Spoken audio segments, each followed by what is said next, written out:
Hey, my name is Marty. I started building this tiny house about 4 years ago. Come on inside.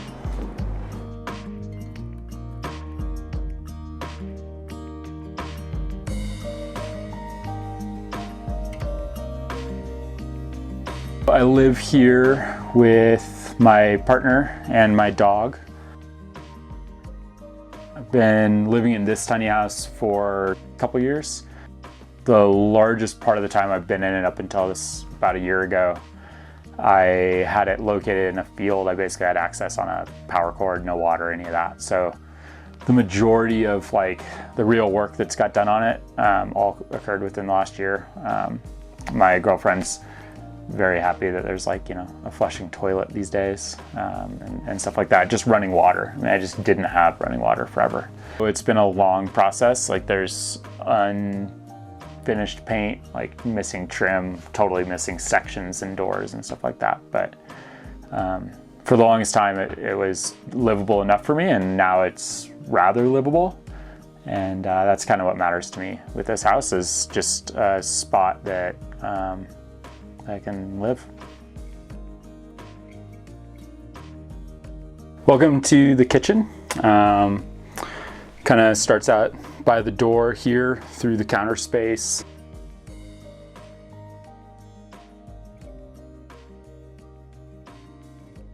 I've got a big window right in front of the sink here.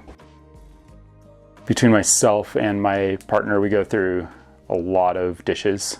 So I thought that having a good size sink, if you've ever done dishes continuously in a sink for a long time, just a good workable sink is important. So that was one of my starting places with the house. And then a good high output stove was the other spot.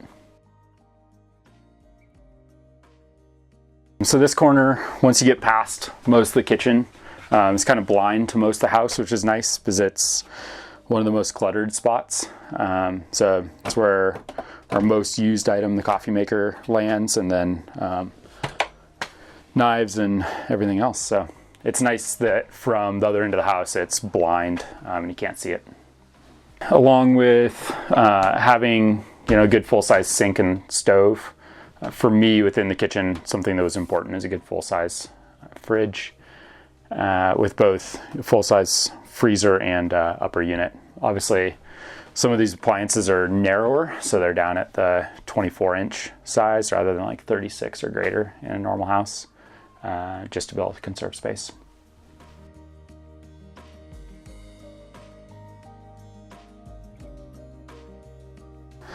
So the bathroom's dominated mostly by a shower, so it's about 3 feet wide by 4.5 or 5 feet long. Big, just kind of walk-in space. Trying to keep it open without a closed shower door and all that. Kind of landing at the end of the shower area, really, and within it is the bathroom sink and toilet all the way at the very end. What's nice for me is the hot water comes. You have on-demand hot water right off the edge of this wall in an exterior unit out there, and so the path that the water's traveling is actually quite short. So it means that I'm not storing a big hot water tank somewhere within this house, and then also being able to walk away from it for a couple of weeks if I want and not store or process that water and turn it right back on when I get home and have hot water traveling all of 2 feet. So this corner probably gets used less than the kitchen, but it is the most used space in the house in reality. And starts with a good heater in the corner. Same heater you see on a lot of sailboats. Moving through what was one of the first design ideas for me was a huge bay window area to be able to both sit in and eat at and spend time kind of in and around windows. Big bench seat that currently is occupied by a Paco pad, but has cushions coming soon, eventually. Actually getting sewn up right now. And underneath that space is all storage. So that was the other kind of big component with this area is storage.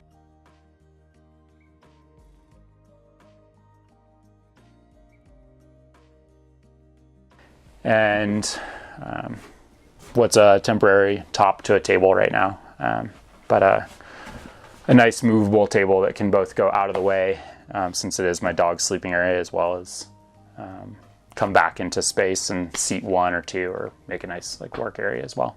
This space, I think, for a sense of not feeling closed in and claustrophobic, I really wanted the high ceiling in here, and what feels more like a traditional ceiling than living kind of within inside of a box or a shed.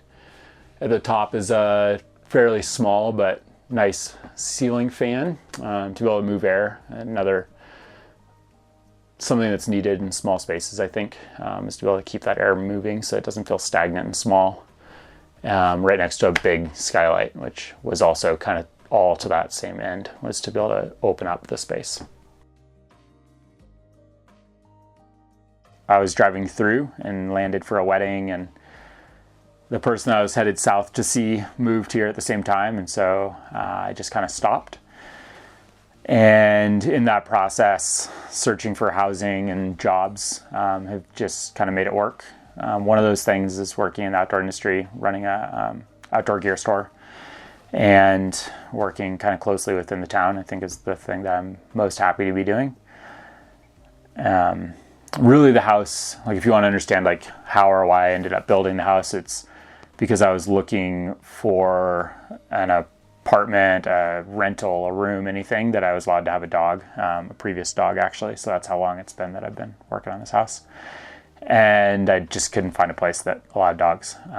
So I realized I could build my own space and have my dog there, and that wouldn't be an issue. It actually has probably worked out cheaper than paying rent in Durango, which is kind of an amazing, probably overpriced everywhere, but feels really expensive here. This space is both stairwell and storage. I said I started building the house several years ago, and it's obviously still undone, so it needs cupboard doors and actually a cupboard space up here as well, and doors down on the closet, but kind of both storage and stairwell. So this space up in the loft is the bed. And so through here, I've got windows down both sides all the way along. Finishing with storage behind. Since we're waking up here in the morning, it's nice to have our clothes all in the same space. Another giant skylight right above our head as well, about the same size as the one above the living room. The important part for me was being able to have that headspace above the bed. And so at the end, I get a little bonus headroom in the skylight area, actually. Kind of raises that roof line. This is just a necessity, having some sort of garage storage space. Tools, climbing gear, ski gear, rafting gear, kayaking gear, biking gear. Thanks for coming and checking out my tiny home. If you're ever in Durango, hopefully you'll see my dog Tilly walking around town, and I wish you the best. Thanks.